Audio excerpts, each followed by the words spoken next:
Hello everyone, welcome back to my YouTube channel. My name is Shivani और आज के इस वीडियो में मैं आपको कुछ स्टैंडर्ड बुक्स दिखाऊंगी जो कि काफ़ी ज़्यादा इम्पॉर्टेंट है यूपीएससी की प्रिपरेशन के लिए।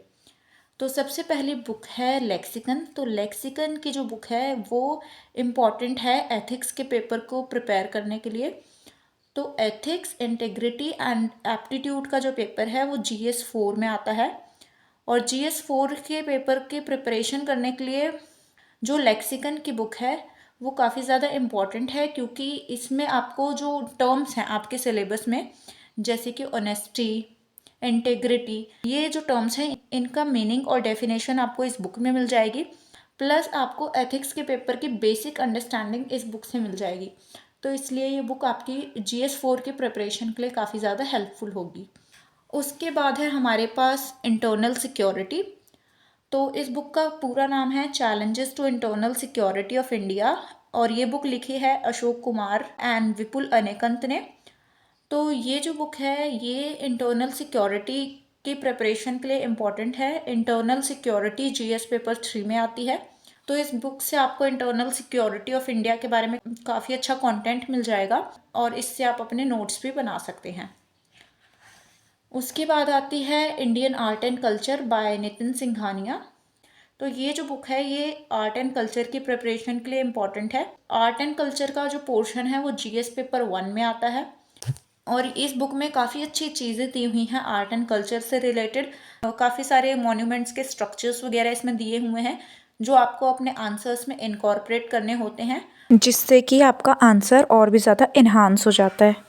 और टॉपर्स भी यही सजेस्ट करते हैं कि आपको डायग्राम्स, फ्लो चार्ट्स वगैरह अपने आंसर्स में इंक्लूड करने चाहिए। तो ये बुक आपके काम आएगी GS 1 के प्रिपरेशन के लिए और स्पेसिफिकली आर्ट एंड कल्चर के लिए। उसके बाद आती है most recommended book by every topper, that is Indian polity by M Laxmikanth. तो ये जो बुक है ये इंडियन पॉलिटी की प्रिपरेशन के लिए है और इंडियन पॉलिटी का जो पोर्शन है वो GS पेपर 2 में आता है। तो GS पेपर 2 का जो वन ऑफ द टॉपिक है इंडियन पॉलिटी, उसकी प्रिपरेशन के लिए है और काफ़ी ज़्यादा अच्छी बुक है ये। आप इसको ज़रूर पढ़िएगा अगर आप एक UPSC एस्पिरेंट हैं तो। और अगर आपको पॉलिटी पढ़ना अच्छा लगता है, आपको इस सब्जेक्ट में इंटरेस्ट है, तो भी आप ये बुक पढ़ सकते हैं। काफ़ी अच्छी बुक है ये। इसके बाद मैंने मंगाई थी स्पेक्ट्रम। तो स्पेक्ट्रम जो बुक है बहुत छोटी सी है, काफ़ी जल्दी आप इसे पढ़ लेंगे और ये बुक हेल्पफुल है मॉडर्न हिस्ट्री की प्रिपरेशन के लिए। तो हिस्ट्री का जो पोर्शन है वो GS पेपर 1 में आता है। हिस्ट्री में भी 4 कैटेगरीज हैं, ancient, medieval, modern and world history. तो मॉडर्न हिस्ट्री के लिए ये बुक है। एंशियंट, मिडीवियल और वर्ल्ड हिस्ट्री आप अलग से प्रिपेयर करेंगे और उनके लिए भी अलग अलग बुक्स हैं। वर्ल्ड हिस्ट्री की कोई बुक नहीं है, क्योंकि वर्ल्ड हिस्ट्री का जो पोर्शन है वो इतना इम्पॉर्टेंट नहीं है, वहाँ से इतने ज़्यादा क्वेश्चंस नहीं पूछे जाते हैं। तो उसके लिए आप टॉपर्स के नोट्स यूज़ कर सकते हैं, राइट। या फिर आप कोचिंग इंस्टीट्यूट के जो नोट्स होते हैं उन्हें भी यूज़ कर सकते हैं वर्ल्ड हिस्ट्री के लिए। उसके बाद मैंने मंगाई थी GC लियोंग। तो इस बुक का पूरा नाम है certificate physical and human geography by Goh Cheng Leong और ये बुक फेमस है GC लियोंग के नाम से। और ये बुक इम्पॉर्टेंट है ज्योग्राफी की प्रिपरेशन के लिए और ज्योग्राफी का जो पोर्शन है वो GS पेपर 1 में आता है। तो GS 1 की प्रिपरेशन के लिए ये बुक काफ़ी इम्पॉर्टेंट है। और इस बुक के साथ साथ आपको एटलस भी पढ़नी है, क्योंकि ज्योग्राफी में जब तक आप मैप्स नहीं ड्रॉ करेंगे आपको मार्क्स नहीं मिलते हैं।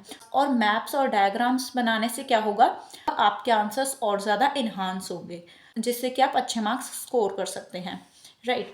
तो एटलस भी आपको ज़रूर साथ रखनी है। प्लस आप एक वॉल मैप भी मंगा सकते हैं। आप फिजिकल और पॉलिटिकल दोनों तरह के मैप मंगा सकते हैं, इंडियन भी और वर्ल्ड भी। उसे अपनी दीवार पे चिपका लीजिए और वहाँ से आपको हेल्प मिलेगी ज्योग्राफी की प्रिपरेशन के लिए।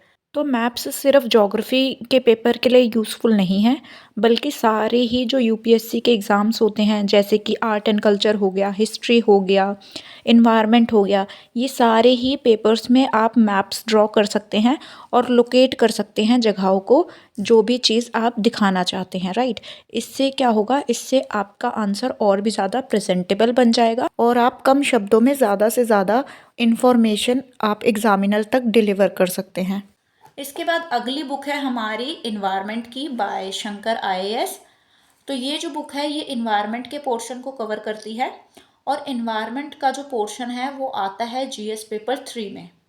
तो जीएस 3 की प्रिपरेशन के लिए ये बुक काफ़ी इम्पॉर्टेंट है।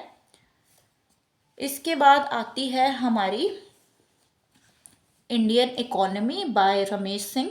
ये बुक काफ़ी इम्पॉर्टेंट है इकोनॉमी की प्रिपरेशन के लिए और हर टॉपर इस बुक को ज़रूर रेकमेंड करता है, क्योंकि जिसने इकोनॉमिक्स नहीं भी पढ़ी है वो भी इस बुक को पढ़ सकते हैं और उन्हें इस बुक से बेसिक अंडरस्टैंडिंग मिलेगी इकोनॉमिक इश्यूज और इकोनॉमिक टर्म्स के बारे में। और ये बुक आपको जीएस 3 की प्रिपरेशन में हेल्प करेगी, राइट। इसके बाद आती है verbal and non verbal reasoning by doctor R S. Agarwal. तो ये बुक हेल्पफुल है सीसैट के पेपर के लिए। तो जो सीसैट का पेपर है, जिनका मैथ्स का बैकग्राउंड है वो ये बुक अगर ऑर्डर ना भी करें तो उनको चलेगा। ये आपके ऊपर डिपेंड करता है कि आपको ये बुक लेनी है या नहीं लेनी। अगर आप रीजनिंग में अच्छे हैं, आपकी रीजनिंग अच्छी है, आपका मैथ्स अच्छा है, तो आप ये बुक स्किप भी कर सकते हैं। अगर आपको सीसैट की प्रिपरेशन करनी है तो आप ये बुक ज़रूर यूज़ करिएगा, काफ़ी अच्छी बुक है ये। तो सीसैट का जो पेपर है वो प्रिलिमिनरी पेपर है।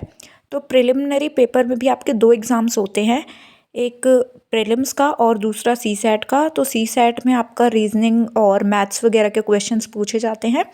तो सीसैट के प्रिपरेशन के लिए ये बुक रेकमेंड की जाती है। तो प्रीलिम्स के भी पेपर में आपको दोनों ही पेपर क्लियर करने होते हैं, सीसैट का भी और प्रीलिम्स का भी। उसके बाद ही आप मेंस में अपीयर हो पाएंगे। अगर आप प्री में फ़ेल हो जाते हैं तो आप मेंस में नहीं बैठ सकते हैं, राइट। तो प्री में पास होना बहुत ज़रूरी है। उसके बाद मैंने ये नोटबुक मंगाई थी।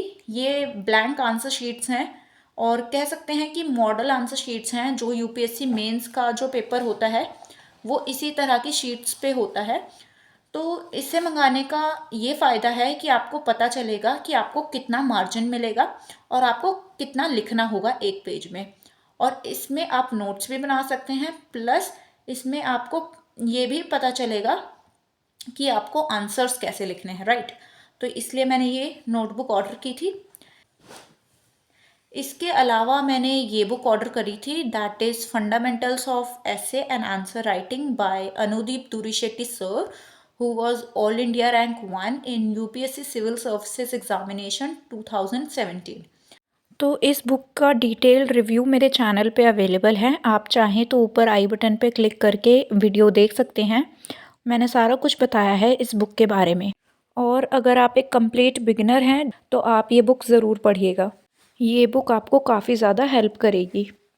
तो ये बुक काफ़ी अच्छी है और सर ने इसमें आंसर राइटिंग और ऐसे राइटिंग के बारे में डिटेल से बताया है कि आपको कौन कौन से सोर्सेस यूज़ करने हैं, आपको आंसर राइटिंग कैसे करनी है, आपको कैसे अप्रोच करना है ऐसे के पेपर को और बाकी जीएस के पेपर्स को। और सर ने इसमें कुछ फ्रीक्वेंटली आस्क्ड क्वेश्चंस के आंसर्स भी दिए हैं। तो ये बुक आप ज़रूर खरीदिएगा और इससे आपको बेसिक अंडरस्टैंडिंग मिलेगी कि यूपीएससी का पेपर होता कैसे है, कैसे आपको प्रिपरेशन करनी है और कौन कौन से सोर्सेस यूज़ करने हैं, राइट। इस बुक के बाद मैंने एक और बुक मंगाई थी। तो ये बुक है भगवद गीता। ये बुक मैंने इसलिए मंगाई थी क्योंकि कई बार क्या होता है, आप थक जाते हैं, आपका मन नहीं करता पढ़ने का, या आपको फ्री टाइम होता है, या आपको कुछ और पढ़ने का मन होता है। तो उस टाइम को यूटिलाइज करने के लिए मैंने भगवद गीता मंगाई थी। और Bhagavad Gita paper point of view से भी इम्पॉर्टेंट है। क्यों? क्योंकि जो GS 4 का पेपर है एथिक्स का, उसमें आपको एग्जाम्पल्स इंक्लूड करने होते हैं और वो एग्जाम्पल्स आप कहीं से भी ले सकते हैं। आप वो एग्जाम्पल्स न्यूज़पेपर से ले सकते हैं, अपनी पर्सनल लाइफ से ले सकते हैं, किसी फेमस पर्सनैलिटी की लाइफ से ले सकते हैं, और कहीं आपने टीवी या मूवी में कुछ देखा वहाँ से भी ले सकते हैं। इनफैक्ट आप जो सिलेक्टेड कैंडिडेट्स हैं, जो सिविल सर्वेंट्स हैं, उनकी लाइफ से भी एग्जाम्पल ले सकते हैं। और जो भी ग्रेट पर्सनालिटीज़ रही हैं पास्ट में और अभी प्रेजेंट में भी, उनकी लाइफ से भी आप एग्जाम्पल्स ले सकते हैं। इनफैक्ट आप हिस्ट्री से भी एग्जाम्पल्स ले सकते हैं।